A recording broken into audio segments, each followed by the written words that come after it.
Everyone, আসসালামু আলাইকুম। আজকে খুবই গর্জিয়াস একটি আই লুক করেছিলাম আমি, সেটাই এই ভিডিওটা আপনাদের সঙ্গে শেয়ার করব। প্রথমে আমি NYX এর একটি আইব্রো পেন্সিল নিয়ে নিয়েছি আর সেটা দিয়ে আমি আমার আইব্রোটাকে ড্র করব। তো ফার্স্টে আমি ব্রাশ করে নিয়েছিলাম খুব সুন্দর করে, দেন আমি এটাকে খুব সুন্দর একটা শেপে নেওয়ার জন্য ড্র করে ফেলবো। আর আপনারা অবশ্যই এই স্টেপসটা খুব ভালোভাবে ফলো করবেন। যারা নতুন নতুন মেকআপ করা শিখছেন তারা একটু ভালোভাবে এটাকে দেখবেন মনোযোগ দিয়ে, তাহলে আপনারা সুন্দর করে আইব্রোটা করতে পারবেন, কোনো ঝামেলা হবে না। অনেকেই কিন্তু আইব্রো করাটা নিয়ে খুব ঝামেলা মনে করেন। তো আমি এই প্যালেটটা থেকে একদম লাইট যে ব্রাউন শেডটা আছে সেটা নিয়ে নিব একটি ব্রাশে, তারপরে আমি এটা দিয়ে খুব সুন্দর করে ব্লেন্ড করে দেবো আমার আইব্রোতে। এটা কোনো মাপঝোপ নেই, আপনারা ইচ্ছে মতো এটা দিতে পারেন। যে জায়গাটা ফাঁকা সেখান থেকে একটু বেশি করে দিবেন, তাহলে দেখবেন জিনিসটা ভালো লাগবে, আইব্রোটার ফাঁকা লাগবে না দেখতে। তো এভাবে আমি করে নিচ্ছিলাম।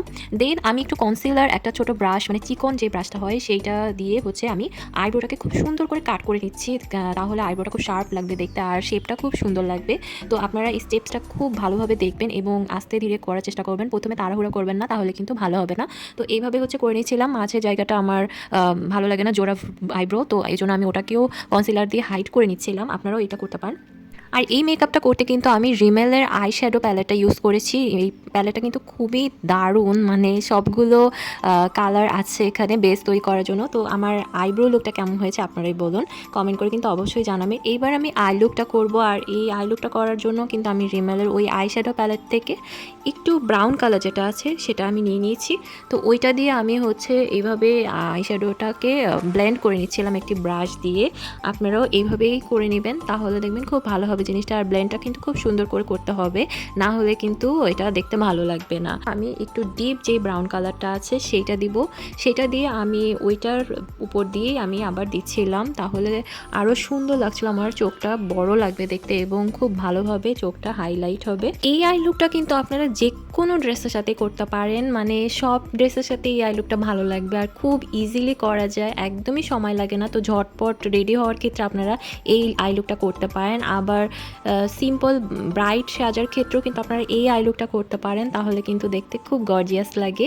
তো আমি এইভাবে ব্রাউন শেডটা দিচ্ছিলাম। আপনাদের যদি আমার ভিডিওটা ভালো লাগে অবশ্যই কিন্তু আমার চ্যানেলটিতে একটু সাবস্ক্রাইব করে দিবেন আর কমেন্ট করে জানাবেন যে ভিডিওটা কেমন লেগেছে, আর অবশ্যই কিন্তু শেয়ার করে ফেলবেন। ওকে, আমি এবার একটি ব্রাশে খুবই কম পরিমাণে, একদমই না নেওয়ার মতো কনসিলারটা নিয়েছি, নিয়ে আমার মাঝখানের যে জায়গাটা ছিল চোখের উপরে সেই জায়গাটা আমি একটু একটু করে কনসিলার দিয়ে নিচ্ছিলাম। আর আইয়ের কর্নার দিকটা আমি একটু শার্প করে নিচ্ছিলাম, আপনারা দেখে বুঝতে পারবেন যে কীভাবে করেছি। তারপর আমি একটি বেয়ারের আই শ্যাডো প্যালেট নিয়েছি আর ওখান থেকে আমি একটি গোল্ডেন কালারের শেড নিয়েছি।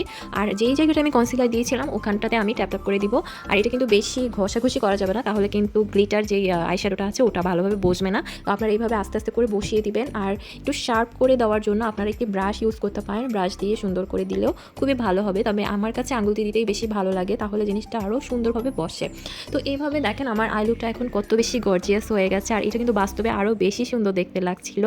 আইটাকে আরেকটু লার্জ বানানোর জন্য আমি ওই প্যালেটটা থেকে একদম লাইট ব্রাউন শেডটা নিয়ে নিয়েছি, আর ওইটা আমি আমার চোখের নিচের দিকটাতে খুব সুন্দর করে ব্রাশ দিয়ে আস্তে আস্তে করে দিচ্ছিলাম। একদমই অল্প পরিমাণে করে করে দিতে হবে আর খুব সাবধানে এটাকে দিতে হবে যেন বেশি একটা নিচে না যায়। তো এভাবে আমি দিচ্ছিলাম, দুইটা চোখেই দিয়ে নিলাম। আর এটাতে কিন্তু চোখটাকে খুব সুন্দর বড় লাগে দেখতে আর খুবই ভালো লাগে আমার কাছে পার্সোনালি। আপনারাও এইটা করতে পারেন, খুব ভালো লাগবে দেখতে। তারপরে কিন্তু আমি একটি আইলাইনার ইউজ করেছি, আমি ল্যাকমির একটি আইলাইনার ইউজ করেছিলাম আর সেইটা দিয়ে আমি আমার আইটাকে সুন্দর করে ড্র করে নিচ্ছিলাম। এই ল্যাকমির আইলাইনারটা আমার অনেক ফেভারিট, মানে আমি এটা যে কতদিন ধরে ইউজ করছি এটা বলা মুশকিল, মানে আমার ঠিক মনে পড়ে না যে আসলে কতদিন ধরে আমি এটা ইউজ করছি। আমার এই আইলাইনারটা খুবই ভালো লাগে, খুবই ইউজার ফ্রেন্ডলি, এটা আপনারা ইউজ করতে পারেন। আর আগের ব্লগে আমার যারা দেখেছেন আমার ব্লগটি তারা হয়তো জানেন। তো এই আইলাইনারটা দিয়ে দেখেন কত সুন্দর করে আইলাইনার দেওয়া যায়।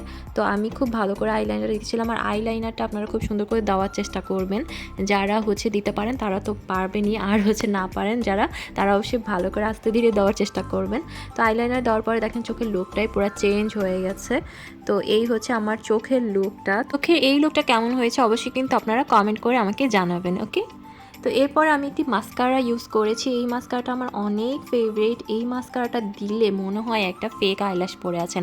তো আপনারা অবশ্যই 2-3 কোট মাস্কারা দেওয়ার চেষ্টা করবেন, তাহলে কিন্তু জিনিসটা দেখতে খুব ভালো লাগবে। আর 1 কোট দিলে একদম ন্যাচারাল মনে হবে। তো 2টাই করতে পারেন, যার যেটা ভালো লাগে। তো আমি কিন্তু কোনো ফেক আইল্যাশ ইউজ করছি না, শুধু মাস্কারাটাই দিচ্ছি। তো আমি সুন্দর করে মাস্কারাটা দিয়ে নিলাম। তো এরপরে কিন্তু আমার লুক মোটামুটি শেষ হয়ে গেল, আই লুকটা। তো আপনাদের কেমন লেগেছে জানাবেন, আর আমার ভিডিওটিতে প্লিজ একটি লাইক দিয়ে দিবেন, ওকে। আর আমার চ্যানেলটিতে একটি সাবস্ক্রাইব করে দিলে তো আমি অনেক হ্যাপি হয়ে যাব। আর আরও ভিডিও দেখতে কিন্তু আমার চ্যানেলটি অবশ্যই সাবস্ক্রাইব করে রাখবেন, ওকে। তো সবাই ভালো থাকবেন, আল্লাহ হাফিজ।